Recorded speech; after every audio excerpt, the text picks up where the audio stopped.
Boa tarde a todos. Agora que já está tudo montado, vamos então àquilo que realmente importa, aquilo que nos trouxe aqui, que é realmente a palavra de Deus. E é isso que realmente nos alimenta. E a verdade é que nos dias que correm não é fácil, quer para jovens, quer para não jovens, a ser cristão. Não é? Vivemos tempos em que é difícil afirmar os valores cristãos. O mundo tem muitas ideologias, tem muitas teorias, filosofias, que cada vez nos afastam mais dos princípios bíblicos, que cada vez colocam mais à parte tudo aquilo que tem a ver com Deus.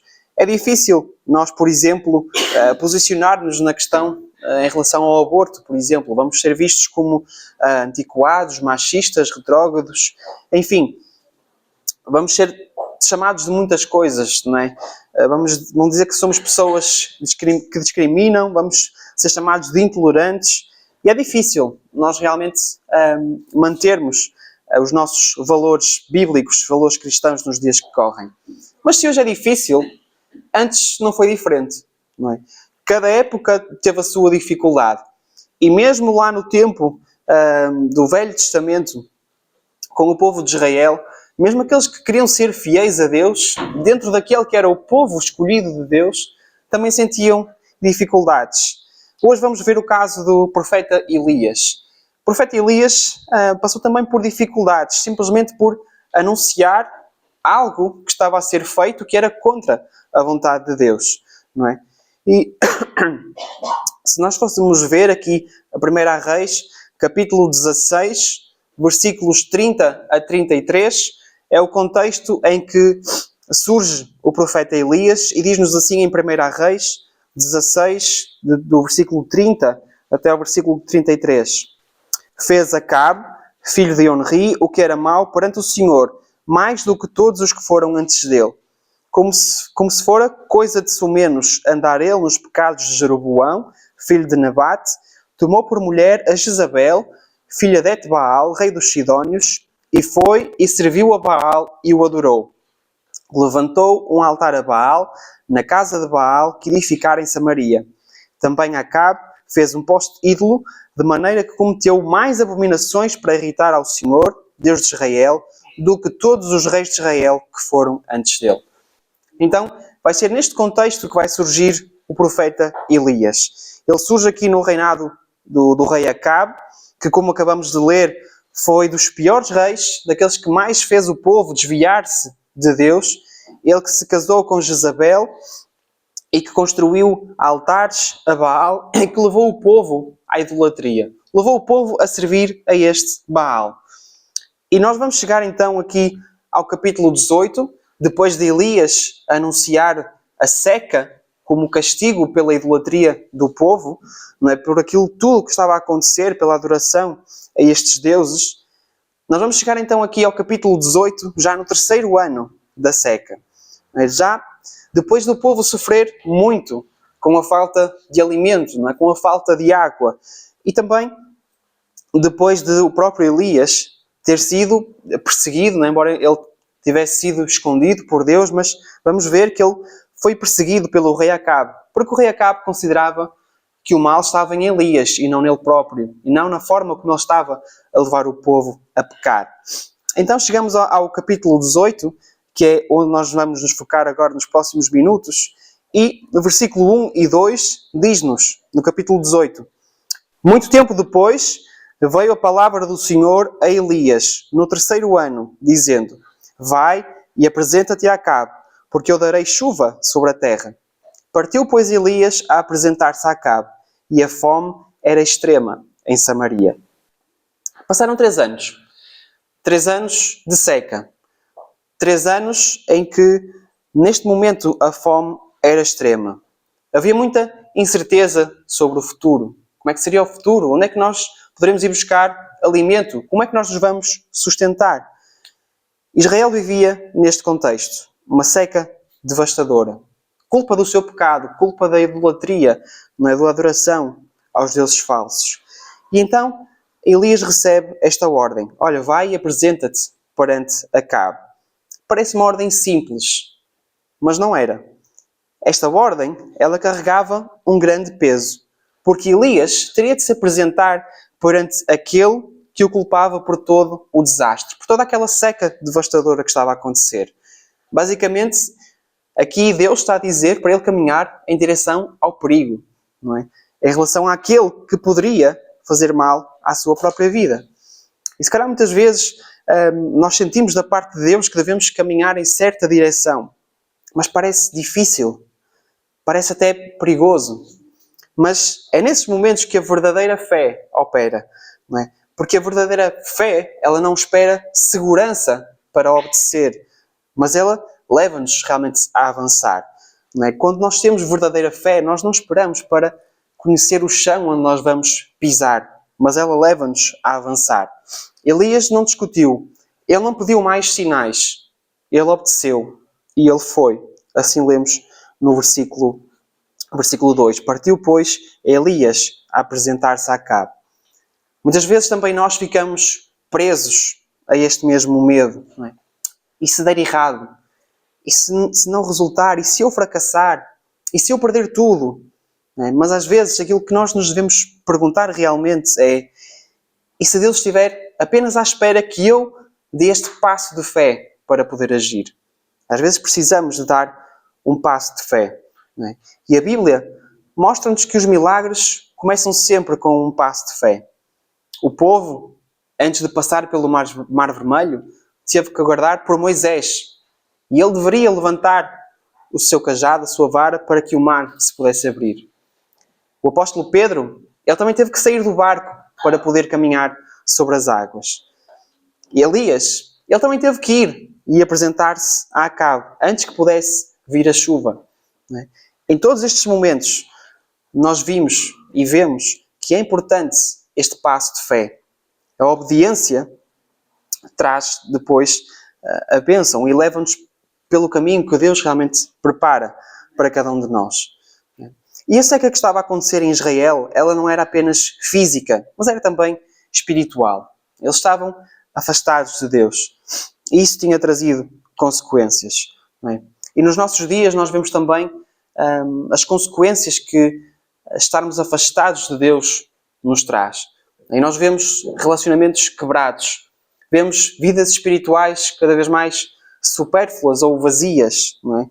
Vemos cada vez mais pessoas sedentas por algum propósito, sentido para a sua vida. Pessoas que caminham sem direção. E Deus ele quer enviar chuva, quer enviar a bênção, mas Ele procura corações que confiem nele e que lhe obedeçam à sua palavra e que mostrem verdadeira fé para andar para a frente. Também, se nós fôssemos ver aquilo que está escrito por Paulo aos Coríntios, na segunda carta aos Coríntios, capítulo 5, versículo 7, nós vemos que vivemos por fé e não por aquilo que vemos. Não é? Há até um coro que diz: não me guio por vista. Não é? E esse é o desafio do crente, viver realmente pela fé. Não apenas por aquilo que vê, mas pela fé. E de facto, Elias deu esse passo de fé. Elias não ouviu os trovões. Ele não viu as nuvens a formarem-se no céu, não é? Quando Deus lhe disse que ia enviar a chuva sobre a terra. Ele não esperou pelos sinais, mas ele foi. Ele avançou. Não é? Se calhar nós estamos à espera de sinais claros da parte de Deus para agirmos. Mas Deus diz apenas: vai. E quando nós damos o primeiro passo, Ele cuida do resto. Na nossa geração nós temos esta mania de querer controlar tudo. Não é? Nós temos informação como nunca houve antes. Nós temos agora até a inteligência artificial, que é uma ferramenta muito poderosa. E tudo isso nos dá a sensação de estarmos no controle de todas as coisas. Mas, na verdade, viver pela fé é não estar no controle de todas as coisas. Porque esse lugar pertence a Deus. Não é? Então, nada do que nós temos hoje pode substituir a fé. A verdadeira fé, a fé que nos leva a avançar e a obedecer ao mandado de Deus. Então, qual é que é a ordem de Deus para nós? Qual é que é o próximo passo? Bem, devemos estar atentos à sua voz, àquilo que Ele tem para cada um de nós. Mas a história continua. Depois, no versículos 3 a 6, lá em 1 Reis 18, Diz assim: Acabe chamou Obadias, o mordomo, e Obadias temia muito ao Senhor, porque quando Jezabel exterminava os profetas do Senhor, Obadias tomou 100 profetas e de 50 em 50 os escondeu numa cova e Desculpem, e os sustentou com pão e água. E disse Acabe a Obadias: Vai pela terra a todas as fontes de água e a todos os vales. Pode ser que achemos erva, para que salvemos a vida aos cavalos e mulos e não percamos todos os animais. Repartiram entre si a terra, para a percorrerem. Acabe foi à parte por um caminho e Obadias foi sozinho por outro. Ora, vemos aqui uma nova personagem, Obadias. E este Obadias era um homem íntegro. A Bíblia diz, aqui no versículo 3, no final do versículo 3, que ele temia muito ao Senhor. Ele protegia os profetas, não é? Aqueles profetas que estavam a ser perseguidos por Jezabel e ela estava a tentar exterminar todos os profetas do Senhor, não é? Mas ele pegou em 100 desses profetas e escondeu-os, não é? 50 num sítio, 50 noutro, e ia sustentando-os. E podemos imaginar que no meio da seca, no meio de um tempo que por si só já era difícil para obter alimento, estar ainda a alimentar mais 100 pessoas era um grande desafio. Mas este Obadias estava a fazer isso porque ele temia ao Senhor. Mas ao mesmo tempo que ele temia ao Senhor e que confiava em Deus, ele também era servo do rei Acabe. Ele também estava sujeito às suas ordens, não é? Então, ele como que vivia aqui no meio de dois mundos, não é? Ele vivia, por um lado, para agradar a Deus, mas por outro também tinha que servir a este rei que era extremamente corrupto, extremamente mau. Então, é no meio também deste conflito que certamente existia no interior de Obadias, que depois vai surgir Elias. E se nós continuássemos a ler, não é? E o capítulo é extenso, nós vamos até quase ao final deste capítulo, portanto não vamos conseguir ler todos os versículos, mas se nós fôssemos ver um bocadinho mais à frente, no versículo 7, ele depois encontra-se com Elias, ou Elias vai ter ao encontro dele, não é? E depois aqui o coração dele parou, porque Elias disse-lhe: olha, vai dizer ao teu Senhor que eu quero estar perante ele, que eu quero ir à presença dele. E Obadias aqui ficou congelado, ficou cheio de medo, ficou aterrorizado, porque ele sabia que esta simples mensagem da parte de Elias podia custar a sua própria vida, não é? E agora, o que fazer nesta situação? Não é? Por um lado, querer agradar a Deus, querer seguir a Deus, mas por outro lado, ter medo das consequências, ter medo do que aquela simples mensagem poderia causar à sua própria vida. Sabem, Acabe tinha convocado Obadias para esta missão, não é? De ir encontrar água, encontrar algum sustento, algum alimento, não é? Porque Acabe tinha Obadias como um homem fiel, mas por outro lado Obadias era alguém que estava em oculto a esconder os profetas do Senhor, não é? E a sustentá-los. E só por fazer isso, ele já poderia ser morto. Só por fazer isso, não é? Ele poderia ser executado, não é? Então ele tinha fé, mas essa fé ainda operava no modo anónimo, não é? Desconhecido, não é? Até que neste momento ele é confrontado aqui com uma decisão de colocar essa fé, esse compromisso com Deus de uma forma pública. Não é? Muitas vezes nós somos assim também. Servimos a Jesus, mas tentamos fazê-lo em segredo, para passar um bocadinho despercebido, para que lá fora não percebam muito, não é? Para que não olhem para nós depois de forma estranha. Olha, lá vai aquele que serve a Jesus, aquele que segue a Deus, pensa assim de uma forma um bocado esquisita. Se calhar é melhor não nos aproximarmos muito dele, que ele pode vir lá com algumas ideias estranhas. Então, para não sermos excluídos ou rejeitados, ou para não termos qualquer tipo de prejuízo social, né?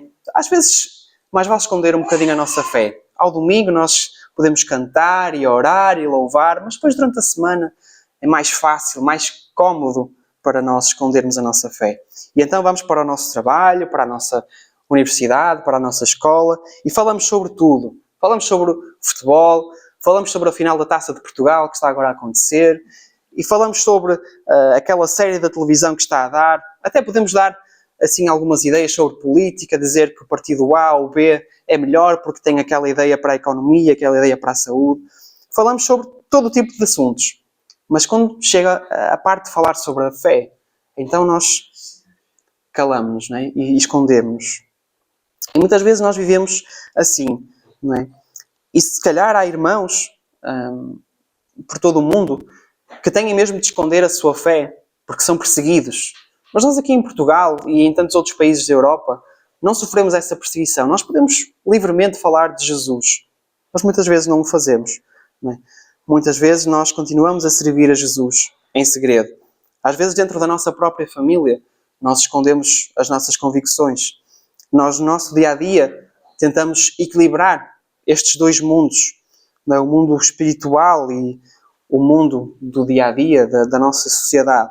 Não é? Mas vai chegar um momento em que na nossa vida vai ser preciso dar mais um passo mais além. Não é? E somos alertados também pelo Senhor Jesus, lá em Marcos, capítulo 8, versículo 38. Quem se envergonhar de mim e das minhas palavras, nesta geração adúltera e pecadora, o Filho do Homem se envergonhará dele quando vier na glória de seu Pai com os santos anjos. Então nós não devemos ter vergonha do nosso Senhor Jesus Cristo. Não é? Mas pelo contrário, Ele deve ser notório, deve ser visível através das nossas palavras e das nossas ações. Mas Obadias naquele momento entrou em pânico. Quando Elias lhe disse, olha, vai dizer a Acabe que eu quero estar perante ele ficou cheio de medo, ficou em pânico. E ele diz mesmo, voltando lá a 1 Reis, capítulo 18, versículo 9, mas em que é que eu pequei para que tu entregues assim a teu servo? Não é? E ele depois começa aqui a dar uma lista de razões para mostrar a Elias que aquilo era um absurdo e que ele não poderia fazer aquilo. Não é? Ele começou a dizer que, olha, não houve sítio nenhum nesta terra onde Acabe não fosse atrás de ti para te matar. Não é? Ele percorreu nações e reinos, não é? Ele fazia jurar esses reinos que tu não estavas lá. E agora tu dizes-me para ir lhe dizer, olha, está aqui o Elias. Agora imagina que Deus te diz, Elias, agora vai para tal lugar. E de repente o rei Acabe vai ter contigo ao sítio que eu lhe disse e tu não estás lá. O que é que ele me vai fazer? Ele vai me matar. Não é? Elias, aquilo que tu estás a pedir é demasiado. Elias, eu não posso fazer isso. A minha vida está em perigo. Não é? E tu não sabes, por acaso, não é? Aquilo que eu já fiz, eu já escondi 100 profetas do Senhor. Não é? Eu já os escondi, já os sustentei com pão e água. E agora tu vens-me com esse pedido? Vai aí dizer a Acabe, eis que está aí Elias. Não, ele vai me matar. Sabem, muitas vezes nós também temos este tipo de pensamento. Mais, Senhor, mas eu já vou à igreja, eu já oro, eu já leio a Bíblia, eu já contribuo. Mais? Porquê é que tu queres mais de mim, Senhor? Porquê é que eu devo entregar mais? Mas Deus quer-nos sempre levar mais além. Há sempre algo maior que nós podemos encontrar em Deus. E Ele espera sempre mais. Quanto mais não seja porque Ele é digno disso mesmo. Nós já cantamos também nesta manhã, nesta tarde, aliás, que Deus é digno. Nós cantamos lá naquela canção do Apocalipse, que digno é o Cordeiro. Não é? E vimos aqueles textos lá em Apocalipse que nos mostram que Ele é digno de muito mais daquilo que nós ofertamos. E nós somos então desafiados a ir sempre um pouco mais além, a dar sempre um pouco mais. É verdade que o medo é algo natural. Não é? O medo faz parte das nossas vidas. Às vezes é bom porque ele também nos alerta para alguns perigos, mas ele não pode ser um motivo ou uma razão para nos paralisar. Obadias precisava aqui de tomar uma decisão. Assim como nós também temos decisões a tomar que requerem que nós possamos vencer o medo. Medo de perdermos algum estatuto social, algum benefício material até, enfim, não é? Cada um saberá aquilo que poderá estar em jogo na sua vida, mas certamente que aquilo que Deus tem para nós é muito maior e muito melhor do que aquilo que nós podemos perder. Não é? E essa é a verdadeira fé a operar, quando nós não temos medo, quando deixamos o medo de parte e realmente avançamos. Então Obadias teve esta decisão para tomar. E ele finalmente foi, não é? Ele fez aquilo que Elias lhe estava a pedir. Elias garantiu-lhe que ele iria estar perante Acabe. Então Obadias foi e encontrou-se com Acabe e disse-lhe exatamente aquilo que Elias lhe tinha dito. E sabem o que é que aconteceu? Absolutamente nada. Não é? A mensagem foi transmitida, o medo foi vencido e realmente não houve qualquer consequência. Então muitas vezes nós também criamos estes cenários negativos e achamos que o pior pode estar por vir, não é? E o medo causa-nos isto, esta ansiedade, este medo daquilo que pode estar mais à frente. Não é? Criamos cenários terríveis, mas às vezes são apenas fruto da nossa imaginação. Porque é Deus que está no controle de todas as coisas. Não é? E é Ele que controla todas as circunstâncias. E se Ele ordena, então Ele vai cuidar de todos os pormenores. Não é? Enquanto que o medo nos tenta prender e paralisar, não é? A verdadeira fé nos faz avançar. O maior obstáculo é mesmo darmos o primeiro passo. E depois disso nós vamos perceber que Deus já tinha tudo planeado. Deus já tinha todas as coisas encaminhadas. Não é? Ele já tinha preparado tudo para que realmente as coisas acontecessem da forma que Ele tinha dito. Elias sabia disto. Elias não precisou de provas. Ele confiou. E por isso, ele também não temeu encontrar-se com Acabe. E então o encontro deu-se. E agora vamos até aos versículos 17 até 19. E diz-nos assim no versículo 17. Vendo-o, Acabe, disse-lhe: És tu, ó perturbador de Israel? E respondeu Elias: Eu não tenho perturbado Israel, mas tu e a casa de teu pai, porque deixaste os mandamentos do Senhor e seguiste os Balaíns. Agora, pois, manda juntar a mim todo o Israel no Monte Carmelo, como também os 450 profetas de Baal e os 400 profetas do poste ídolo que comem da mesa de Jezabel. Ora, diante do rei Acabe, não é, um dos governantes mais perversos, não é, como já vimos, Elias foi chamado de perturbador de Israel. Uma acusação injusta, não é, uma acusação feia de alguém que era, na verdade, o culpado de toda a situação que o povo estava a passar, daquela fome extrema. Não é? E nós temos então, de um lado, este rei que estava a ser influenciado negativamente por Jezabel, que estava a promover a idolatria, não é? E a provocar o distanciamento do povo da parte de Deus. E do outro lado nós temos um homem simples, solitário, sustentado apenas pela sua fé. Mas Elias não se deixa intimidar. Não é? E ele aponta realmente para Acabe e diz-lhe: olha, não sou eu que tenho perturbado Israel, mas a culpa é do teu pecado, da forma como tens feito o povo pecar e se desviar de Deus, do verdadeiro Deus. Não é? Então Elias não recuou, mas ele expôs o pecado de Acabe. Não é? E a verdade é que o pecado, não é, procura sempre um bode expiatório.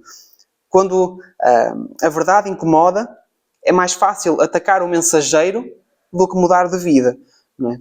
Acabe poderia ter reconhecido o seu erro, mas ele escolheu culpar Elias. Isso continua a acontecer, não é? Porque o homem não muda, o coração do homem continua a ser o mesmo. Não é? E quem anuncia o Evangelho e fala do Evangelho, muitas vezes é visto como problema. Quando alguém diz que nós precisamos de perdoar, nós resistimos. Não queremos perder o nosso orgulho. Não queremos ser nós a perdoar alguém. Quando alguém nos confronta sobre as nossas escolhas, sobre o nosso estilo de vida, nós também sentimos-nos ofendidos. Quem é ele para falar da minha vida? O que é que ele sabe da minha vida? Quem é ele? Não é? Mas a verdade não muda só porque nós não gostamos dela. Não é? E esta é uma grande verdade que nós também precisamos de entender. E Acabe, apesar de ser rei, não é? Ele estava fraco, ele deixava-se dominar por Jezabel, não é? Ele estava a adotar estes deuses falsos e estava, acima de tudo, a ignorar a voz de Deus. E isso acontece, não é? Quando nós caminhamos fora da verdade, fora do plano de Deus. Então, o pecado acaba por nos desgastar em muitos sentidos. Não é? Começamos a alimentar ressentimentos, amargura, não é? Tira a nossa paz, não é? E, de facto, quando nós colocamos outras coisas no lugar de Deus, não é? A nossa vida perde sentido. O texto continua, não é? Em versículo 21, Elias diz: Então Elias chegou a todo o povo e disse: Até quando cocheareis entre dois pensamentos? Se o Senhor é Deus, segui-o. Se é Baal, segui-o. Porém, o povo nada lhe respondeu. E esta aqui era a questão central de todo este texto que nós já vimos até agora. Esta divisão entre Baal, o falso Deus, e o Deus verdadeiro, o Deus de Israel. Este é o motivo do conflito. Acabe queria manter o controle, mas Deus não divide o seu trono. Elias não estava a perturbar Israel, mas na verdade ele estava a chamar o povo de volta para Deus, o verdadeiro Deus. Não é? E o verdadeiro perturbador era Acabe, que levou a nação ao pecado. Não é? Mas sabem, apesar do povo estar em pecado, a boa notícia é que Deus não rejeita um coração arrependido. Não importa quão longe nós fomos, não é? Quanto nós nos desviamos. Aquilo que nós lemos lá em 1 João, capítulo 1, versículo 9, é que se confessarmos os nossos pecados, Ele é fiel e justo para perdoar os nossos pecados e para nos purificar de toda a injustiça. Não apenas de uma parte, não apenas de certos pecados, de certos problemas, mas de toda a injustiça. Então esta oportunidade de arrependimento é dada a cada um de nós. Não é? É dada a todos aqueles, não é, que ouvem o Evangelho. E é uma decisão pessoal, uma decisão de realmente reconhecer o seu pecado, se arrepender ou continuar a pecar, continuar no mesmo caminho. Acabe era um homem de coração duro e ele continuou no seu caminho. Então chegamos aqui ao momento mais importante desta história. Não é? O confronto final, digamos assim. Vamos ter aqui basicamente um confronto entre Elias e os 450 profetas de Baal. Eles vão lá até ao monte, conforme tinham combinado. Eles iam preparar um altar, iam colocar lá a lenha. Elias pediu 2 novilhos, um para ele e um para os 450 profetas de Baal. Eles iam dividir aquele novilho em pedaços, iam colocá-lo lá no altar, iam preparar tudo, mas não iam colocar fogo. Aí depois vinha a parte mais importante. Não é? Então, versículo 24. Então invocai o nome de vosso Deus, falando para os profetas de Baal, e eu invocarei o nome do Senhor. E há de ser que o Deus que responder por fogo, esse é que é Deus. E todo o povo respondeu e disse: É boa esta palavra. Ok, parece um bom negócio. Parece aqui um bom jogo, um bom compromisso, digamos assim. Não é? Vamos colocar aqui 2 altares, cada um vai clamar ao seu Deus, vamos esperar por fogo, e aquele que mandar fogo, então esse é o verdadeiro Deus. Ok, não havia como errar. Era claro, toda a gente poderia ver, não era visível a toda a gente, não haveria dúvidas. Iria ser encontrado o verdadeiro Deus. Ora, começamos então pelos profetas de Baal. E eles começaram lá nos seus rituais, a gritar, a falar, a chamar a Baal. Baal, responde-nos! Mas não havia resposta. Eles continuaram e estiveram ali durante horas. E chegaram mesmo a cortar-se. Chegaram mesmo a derramar do seu próprio sangue para conseguir chamar ao seu falso Deus. Mas nada. Não havia resposta. Não havia qualquer fogo a descer do céu para consumir aquele altar. Não é? Aquele silêncio era ensurdecedor, não é? Mas depois então chegou a vez de Elias, não é? E Elias chegou mesmo a ironizar com eles, não é? Chegou mesmo a brincar, a dizer lá no versículo 27, falem mais alto, se calhar pode ser que ele esteja a meditar, se calhar está ocupado com alguma necessidade, alguém está a chamar por ele, ou se calhar até vai de viagem, está a ir agora para outra terra qualquer, se calhar até ia tirar esta semana de férias agora, mas falem mais alto, chamem-no. Se calhar ele está só a fazer uma cesta, pode ser que ele acorde, não é? Elias estava assim, também a zombar daquela situação, a ver o quão ridículo estava a ser aquela situação, daqueles homens a fazerem todo aquele espetáculo, toda aquela cena, não é? Para nada. E porquê? Porque um falso Deus jamais poderia responder, não é? Porque um Deus falso, ele não ouve, ele não vê, ele não fala, ele não responde. Não é? Os falsos deuses não podem salvar. Não é? Muitas vezes nós também queremos confiar em coisas neste mundo que não podem dar a resposta que nós precisamos. Nós corremos atrás do sucesso, corremos atrás da aprovação dos outros, né? Vamos atrás das coisas na nossa própria força. Envolvemos-nos em muitos processos, em muitas coisas, mas que são coisas sem sentido. E no momento em que mais precisamos, tudo isso fica em silêncio. E nós ficamos desanimados e frustrados. Então, depois chegou a vez de Elias clamar ao verdadeiro Deus. E quando Deus fala, todos ouvem. Quando Deus se manifesta, então isso é realmente visível e não deixou margem para dúvidas. Então, no versículo 30, Elias disse a todo o povo: chegai-vos a mim. E o povo chegou-se. E Elias restaurou o altar do Senhor, que estava em ruínas. E aqui os versículos continuam. Ele tomou 12 pedras, cada uma simbolizando as 12 tribos de Israel, para reparar ali aquele altar. E ele então edificou o altar.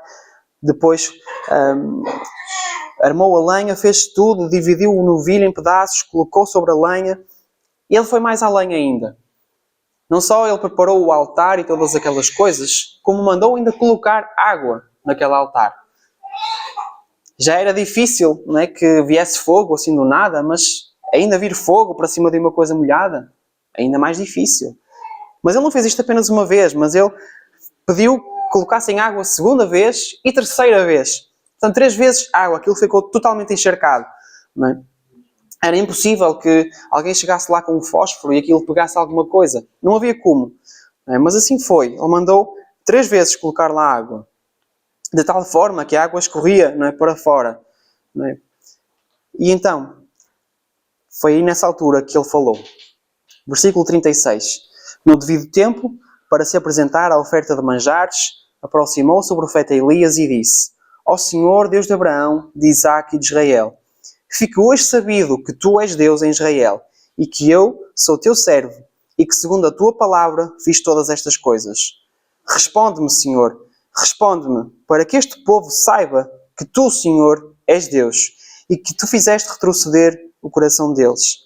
Então caiu o fogo do Senhor e consumiu o holocausto, e a lenha, e as pedras, e a terra, e ainda lambeu a água que estava no rego. O que vendo todo o povo caiu de rosto em terra e disse: O Senhor é Deus, o Senhor é Deus. Sabem,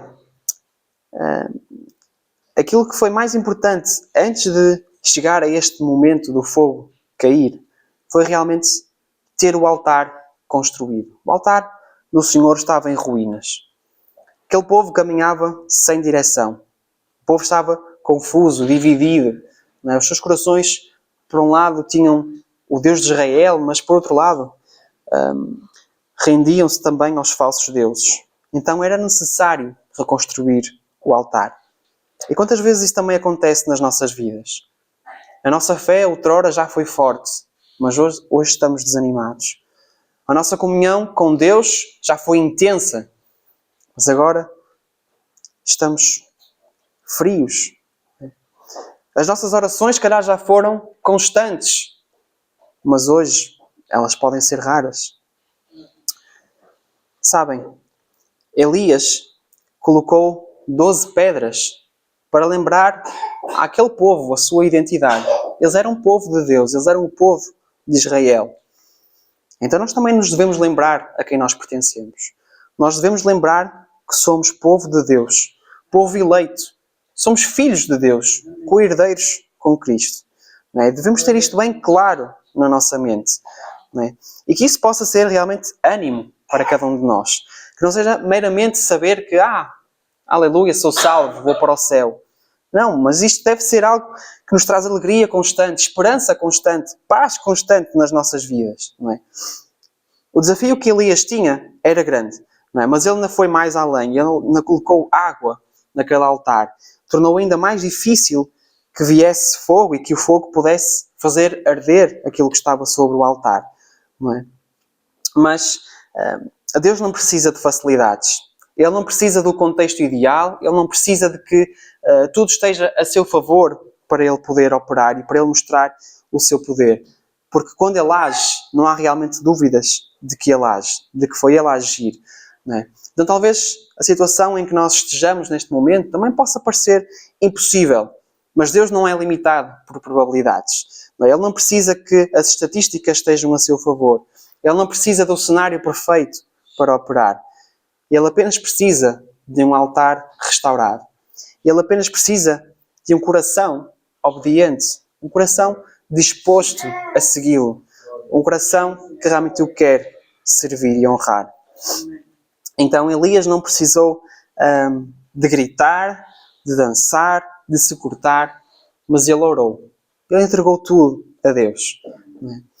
E ele quis com que realmente o nome do Senhor fosse exaltado.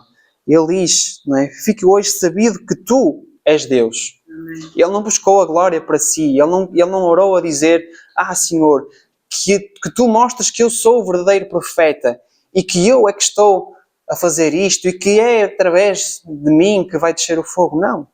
Ele orou para que Deus se manifestasse, para que o seu nome fosse realmente glorificado ali naquele momento. Então, ao ver aquilo que aconteceu, o povo não poderia ter outra reação senão reconhecer: o Senhor é Deus. O Senhor é Deus. Esse é que é Deus. O Deus poderoso. O Deus omnipresente. O Deus criador, sustentador. O Deus do universo. Não é?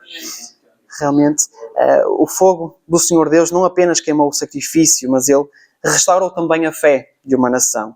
Não é? E aqueles homens, aquele povo que estavam divididos no seu coração, cocheando entre dois senhores, entre dois pensamentos, reconheceram quem era o Deus verdadeiro. Então os nossos atos de fé podem mudar também um amigo, podem mudar um familiar, podem mudar uma comunidade, podem mudar até uma geração. Nós não sabemos o impacto que as nossas ações podem ter. A fé demonstrada por Elias neste episódio levou todo um povo a reconhecer o verdadeiro Deus e a voltar-se para ele. O verdadeiro Deus, esse sim merece o trono. Esse sim merece ser adorado. Esse sim merece a nossa devoção e obediência. Em conclusão, queria só realçar mais uma vez aqui esta expressão do versículo 24. Esse é que é Deus. Porque isso define todas as coisas.